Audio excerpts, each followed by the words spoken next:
अस्सलाम वालेकुम दोस्तों, नई हज पॉलिसी का बाकायदा तौर पर ऐलान हो चुका है। हज पॉलिसी 2027 से लेकर 2030 तक सबसे पहले पाकिस्तान के अंदर ये पहली मरतबा पूरी दुनिया को देखें तो हुआ है कि 4 साला हज पॉलिसी का ऐलान कर दिया गया है। डिजिटल निज़ाम, रजिस्ट्रेशन, मॉनिटरिंग, शिकायत का इजाला और बाद अज़ हज जायज़ा, ये तमाम तर निज़ाम को डिजिटल बनाया जा चुका है और आवाम को तेज़ तरीन, शफाफ और आसान खिदमात फराहम की जा रही हैं।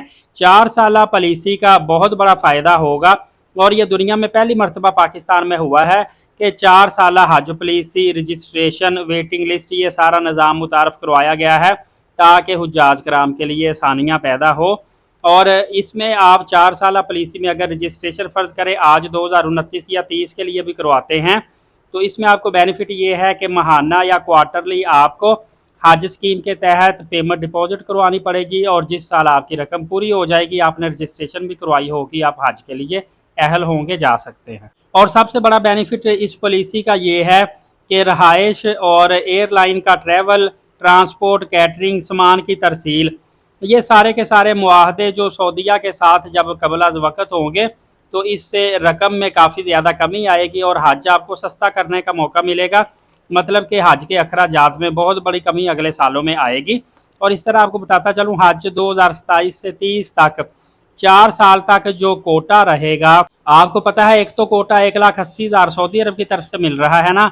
सऊदीया से कोटा जो भी मिलता है 40% प्राइवेट को दिया जाएगा और 60% सरकारी कोटा ये रहेगा। ये अगले 4 साल के लिए मुख्तस कर दिया गया है। लेकिन अगर वफाकी कबीना की तरफ से इसमें तब्दीली होती है तो फिर इसको रद्दो बदल भी किया जा सकता है।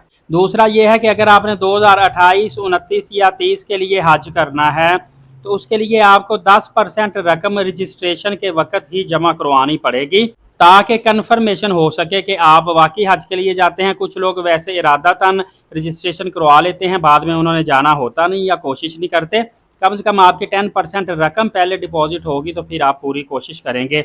इसी तरह हज सिलेक्शन जो है मुकम्मल शफाफ डिजिटल तरीके से होगी और पहले आइए पहले पाइए की बुनियाद पे की जाएगी।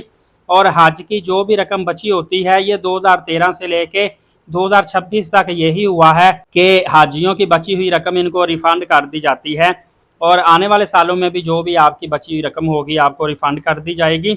इसी तरह प्राइवेट हज जो कंपनीज़ हैं इनके लिए हज पोर्टल का इस्तेमाल करना लाजमी होगा और जो भी इन्होंने बुकिंग करनी है, रकम की अदायगियाँ करनी है, एक तो इनकी निगरानी होगी, दूसरा इनको डिजिटल बनाया जाएगा और थर्ड नंबर पे तमाम हज की जो रकूम की अदायगी है ये हुकूमत के मुकर्रर करदा जो बैंकारी सिस्टम है इसके ज़रिए होगी ताकि अमल को शफाफ बनाया जाए और किसी किस्म का फ़राड ना हो सके। इसी तरह दोस्तों, दौरान हज जो लोग वफ़ात पा जाते हैं या हादसा होता है इनकी माली मदद के लिए भी एक स्कीम है, वो स्कीम हर दफ़ा शामिल की जाती है ताकि इनकी माली मदद की जाए। और हंगामी हालात से निपटने के लिए एमरजेंसी रिस्पॉन्स टीम भी कायम की जाएगी। इसके अलावा मुआवनीन हज के लिए अनकरीब नौकरियां आने वाली हैं, इसमें आप लोग अप्लाई कर सकते हैं। चंद दिन के अंदर अंदर आपको इश्तिहार ये नज़र आ जाएगा। पैकेज के हवाले से आपको बताता चलूँ कि पैकेज जो तकरीबन इस वक्त रखा हुआ है, लॉन्ग हज जो 42 दिन का होता है इसके लिए 12 लाख रुपए रकम मुख्तस की गई है, जबकि शॉर्ट हज के लिए 13 लाख रुपए रखा गया है।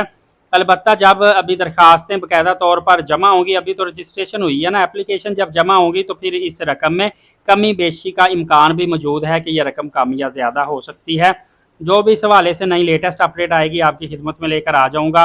एलीट साकिब यूट्यूब चैनल को सब्सक्राइब कर लीजिएगा, नमाज कायम करें, नबी पाक सल्लल्लाहु अलैहि वसल्लम पे रोज़ाना कसरत से दुरूद पाक भेजा करें और कुरान पाक की तिलावत किया करें। इजाज़त दीजिएगा, अल्लाह हाफिज़।